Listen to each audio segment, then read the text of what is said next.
नमस्कार, मेरा नाम राममणि त्रिपाठी है। फिल्म की पाठशाला में आप सभी लोगों का स्वागत है। पिछले वीडियो में हम लोगों ने एलिमेंट्स ऑफ स्टोरी के बारे में डिस्कशन किया था। आज हम लोग डिस्कशन करने वाले हैं स्ट्रक्चर ऑफ द स्टोरी के बारे में। स्ट्रक्चर ऑफ द स्टोरी को लेकर बहुत सारे एकेडमिशियनों ने बहुत सारे सिद्धांत, बहुत सारी थ्योरीज दी हैं, लेकिन आज जिस थ्योरी के बारे में हम लोग डिस्कशन करने वाले हैं वो है 3 एक्ट स्ट्रक्चर थ्योरी के बारे में। तो ये 3 एक्ट स्ट्रक्चर थ्योरी क्या होती है? 3 एक्ट स्ट्रक्चर थ्योरी के जन्मदाता थे एरिस्टोटल।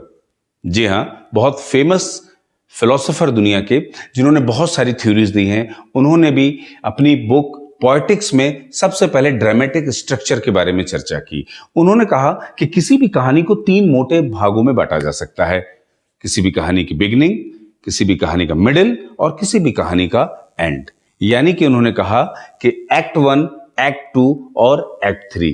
पहले एक्ट 1 में हम कहानी का सेटअप करते हैं। कहानी का सेटअप करने का मतलब क्या है?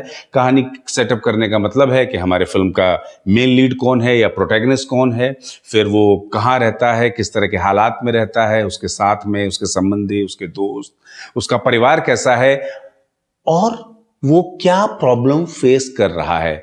लास्ट टाइम हम लोगों ने इस बारे में चर्चा की थी कि हमारे लिए किसी स्टोरी को बनने के लिए आवश्यक है कि कहानी का जो प्रोटैगनिस्ट है उसको कुछ न कुछ कॉन्फ्लिक्ट फेस करना होगा, कुछ न कुछ संघर्ष फेस करना होगा। तो वो क्या संघर्ष फेस कर रहा है और कब उसके जीवन में अचानक कोई बदलाव आता है, यानी कि इंसाइटिंग इंसिडेंट। इंसाइटिंग इंसिडेंट वो इंसिडेंट होता है जहां से कहानी पहले एक्ट 1 से एक्ट 2 में चली जाती है, यानी कि मिडिल में चली जाती है, बीच में चली जाती है, और ये कहानी का एक बड़ा पोर्शन होता है। कहानी का जो सेटअप है उसका जो परसेंटेज माना जाता है वो करीब करीब 25 से 30% माना जाता है कि किसी भी कहानी का जो सेटअप है वो टोटल स्टोरी का 25 से 30% होना चाहिए।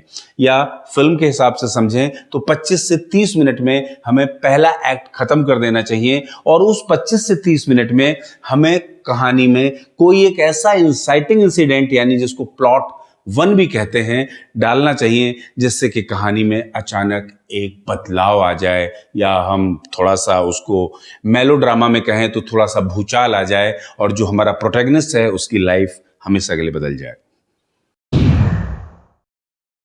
कहानी का एक बड़ा हिस्सा वो इसी संघर्ष में बिताता है, जिसको कहानी का एक्ट 2 या कन्फ्रंटेशन का पार्ट कहते हैं। और वो लगातार कहानी में संघर्ष करता चला जाता है और इस संघर्ष के दरमियान उसे बहुत सारे नए लोग भी मिल सकते हैं, वो कुछ नई स्किल्स भी सीख सकता है, और वो लगातार जो भी उसका अपोजिट पक्ष है या जो भी एंटेगनिस्ट है उसके साथ लगातार संघर्ष करता रहता है। वो संघर्ष करते करते फिल्म के क्लाइमैक्स पे पहुंच जाता है। Climax is the peak intense part of the story. जो कहानी का सबसे इंटेंस पार्ट है उसको हम क्लाइमैक्स कहते हैं, और जहां वो क्लाइमैक्स में पहुंचता है और क्लाइमैक्स के बाद ही कहानी अपने तीसरे एक्ट में चली जाती है, जिसको रेजोल्यूशन कहते हैं। तो तीसरे एक्ट में क्या होता है?